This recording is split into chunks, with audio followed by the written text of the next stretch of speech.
Kosið verður til Alþingis eftir nokkra daga. Hvernig getur íslenska þjóðin verið vissum að ekki fari allt aftur í sama farið? Munu kosningar breyta nokkru? Við hittum Andra Snæ Magnason rithöfund á skrifstofu hans á dögunum. Hann segir að gagnrýni hafi vantað í aðdraganda bankahrunsins í haust. Svona helsta niðurstaðan af hruninu eru auðvitað skortur á gagnrýni, fyrst og fremst. Og einmitt núna ég að klára mynd og það var að spyrja, þetta þá áróðursmynd? Ef hann gagnrýnin, er þá gagnrýni áróður? Var þá einhver svona falskur hugur á bakvið að vera með, ef þú ert ekki, gleypir ekki öllu, ef kokk gleypir ekki allt. Ég held að nándin hérna gerir það náttúrulega verkum að það verður miklu erfiðara að gagnrýna fólk vegna þess að þú þarft að umgangast það og ert jafnvel skildur því að það hefur verið í skóla með því og erfitt að vanda kannski einhvern kúltúr í því að fólk getur tekist á þess að það þýði persónulega óvild eða eitthvað annað. Það held ég að sé alveg kjarninn í því sem gerðist. Vandinn var líka hugmyndafræði. Að ef til dæmis fjármálaeftirlitið hefði farið inn í banka, þá hefði verið það útrópað sem óeðlilega afskipti hins opinbera af einkaaðilum. Það var eiginlega hugmyndafræðilega ómögulegt fyrir fjármálaeftirlitið að fara inn og rífa upp eitthvað inn í þessum fyrirtækjum. Það hefði ekki verið hægt. Og síðan hins vegar má veltaði fyrir sér líka á Íslandi að valdajafnvægi er svo viðkvæmt. Að þegar þú ert komið við völdin, komið við alla peningana eða völd og peninga, að þá laðar til þín besta fólkið til þess að verja þína hagsmuni. Þetta hafi gerst í orkugeiranum, sjávarútveginum og bönkunum. Andri Snær segir það varhugavert þegar völd og peningar safnast saman. Við þurfum að passa óbúslega vel upp á að þeirra völd safnast og peningar. Við erum svo miðið á það að eitthvað svona grunnatvinnuveg, að þetta stærst og það eins og okkur líður betur eftir því sem eitthvað stækkar og verður einsleitara, þá finnst okkur öryggi vera meira. Og þegar eitthvað hefur stækkað upp í ákveðna stærð, þá auðveldar okkur ekki að hugsa í fjölbreytni, heldur hugsa við hvernig getum tvöfaldað þetta sem orðið svona stórt. En það auðveldar okkur ekki að sjá öll tækifærin í kring, sem sérkennlegt, og ég veit ekki hvort það sé séríslenskt eða alþjóðlegt vandamál eða mannlegt vandamál, en við sáum að bankarnir voru orðnir 12 sinnum stærri en þjóðarframleiðslan. Samt voru við komið með draumsýnir að þref og fjórfalda þetta kerfi. Og ég meira sér tók þetta í keppni einu sinni að byggja höfuðstöðar sem hefði verið liður í þessu. Þegar álframleiðsla hefur verið tvöföld á Íslandi, hvert setjum við markið? Það gefur okkur ekki svona öryggi til þess að búa til einhverju fjölbreytni núna því. Nei, þá ákveðum menn að tvöfalda það sem hefur verið tvöfaldað. Sett úr stærstu framkvæmd Íslandssögunnar yfir í tvöfalda stærstu framkvæmd Íslandssögunnar. Og þetta einhver hugsunargalli sem býr í okkur. Ástæðan fyrir við hrundum þessi stöðu í ótti við morgundaginn, ótti við atvinnuleysið, þessi hvernig við gínum við skyndilausnum og stórum möguleikum og þessari hugmyndum að einhver stór aðili, hvort það banki eða risa stórfyrirtæki frá Ameríku, muni svona veita okkur öryggi og halda okkur í faðminum. Og þessi tilhneiging til þess að þetta einhvers konar nýlendu hugsun í rauninni að þrá þetta öryggi, og þetta falskt öryggi. Vegna þess að í rauninni endar það svo oft að þessir hagsmunir, þeir sem við höldum að sé að veita okkur öryggi, að hagsmunir okkar fari ekkert endilega saman við þeirra hagsmunir. Andri Snær hefur farið í ótalmörg viðtöl við erlenda fréttamiðla frá því bankahrunið varð í haust. Hann segir ranghugmyndir ástandið á Íslandi vera áberandi í spurningum blaðamanna. Ég held að það sé bráðnauðsynlegt. Við erum með alla erlendu pressuna undir nálaraugunum. Við erum einhvern veginn miðpunktur athyglinnar og við verðum að vera best í endurreisninni.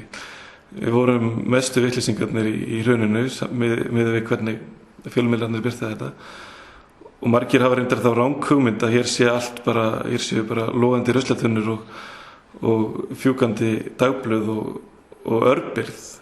Það hringdi mig kanadísk útvarpsstöð og spurði how is it to be poor, og ég held við skynjum okkur ekki sem fátækan til að við eigum alla þessi innviði sem við eigum, og það er bráðnauðsynlegt að við séum best í því og leiðandi og mjög virk og tökum því sem tækifæri í þessari breytingu sem eru að verða á þessu alþjóðlega fjármálakerfi, að við séum ekki einhvern veginn dragbítar þar.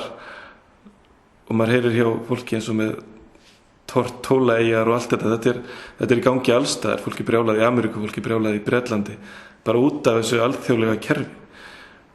Og ef við erum best í því eða góð í því að greiða út úr hruninu og innleiða nýja reglur og svoleiðis, að þá er raunveruleg von fyrir allt þetta fólk sem vann í bankakerfinu, vegna þess að það hefur raunverulega reynslu og það hefur lært raunverulega af reynslunni, vonandi, og ég held að forsenda þess að það sé að byggja upp þetta kerfi aftur á einhvern nátt og öðlast einhvers konar alþjóðlegt traust, sé að við séum mjög progressív og framurlega í því að leysa úr vitleysunni, henda því sem að fór aflega og dæma þá líka það sem að var glæpsamlegt.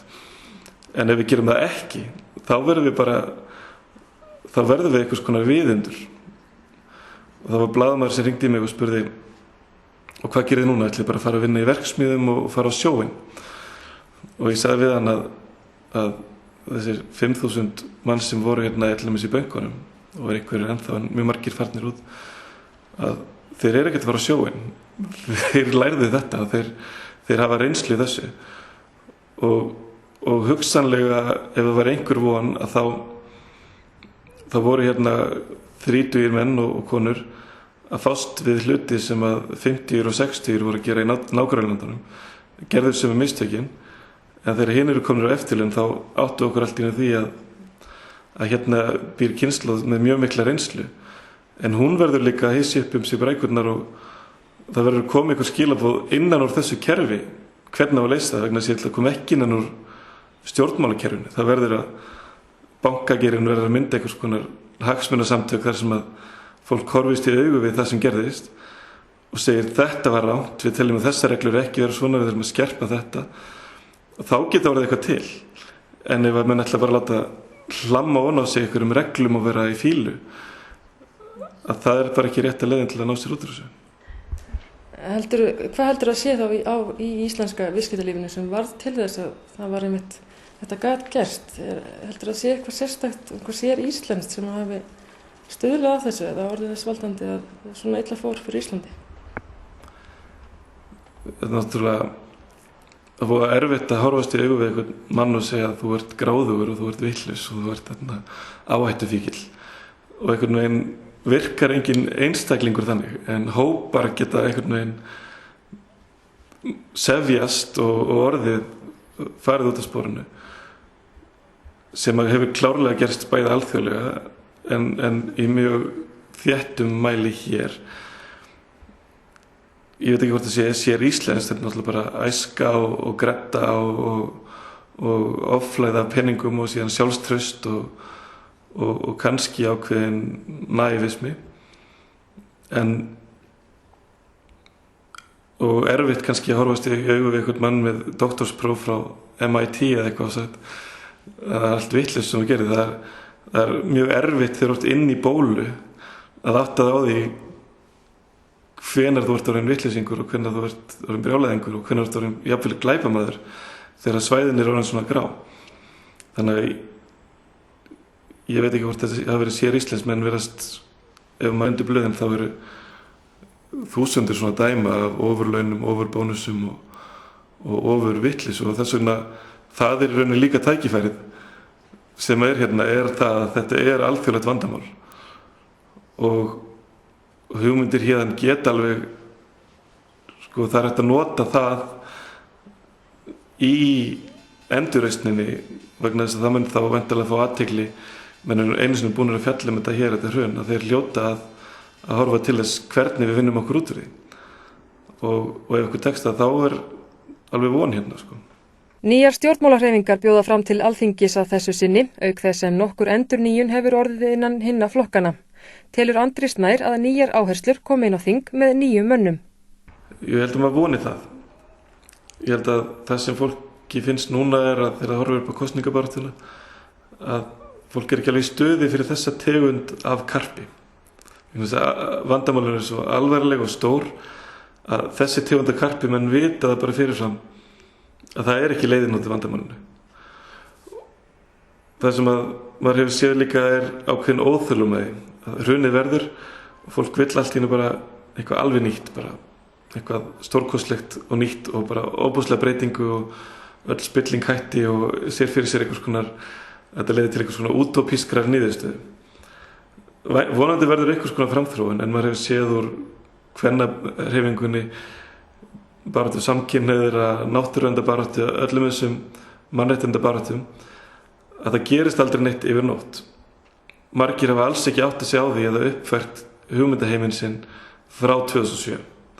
Mörgum finnst eins og það hafi í rauninni ekkert breyst og skilji í rauninni ekki að eitthvað hafi breyst og taka ekki þátt í hugarfarsbreytingunni sem þarf að eiga sér stað.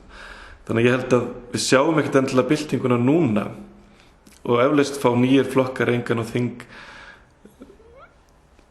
svona boðberar nýra hugmynda ekkert eins og víst þeir komist á Alþingi eða hafi fengið framgang í prófkjörunum. Að við sjáum það ekki kannski fyrir eftir 4 ár að þetta á allt eftir að gerjast og í rauninni má segja að þessar kosningar, fólk krafðist kosningarna og trúði því að bara hugarfarsbreytingin yrði svona snögg en það þurfti stjórnarskipti en sem kosningar, sem breytingarafl myndi ég ekki segja að ég ekkert sem að breytist neitt mjög mikið en breytingin miklu seigari og meira hægfara heldur en hún verður samt og við sjáum eftir 4 ár að hún var á þessum tíma breytingin og nýtt fólk fór að tjá sig og taka þátt en ég ekkert við sem sjáum fram á einhverja svona byltingar ríkisstjórn næst.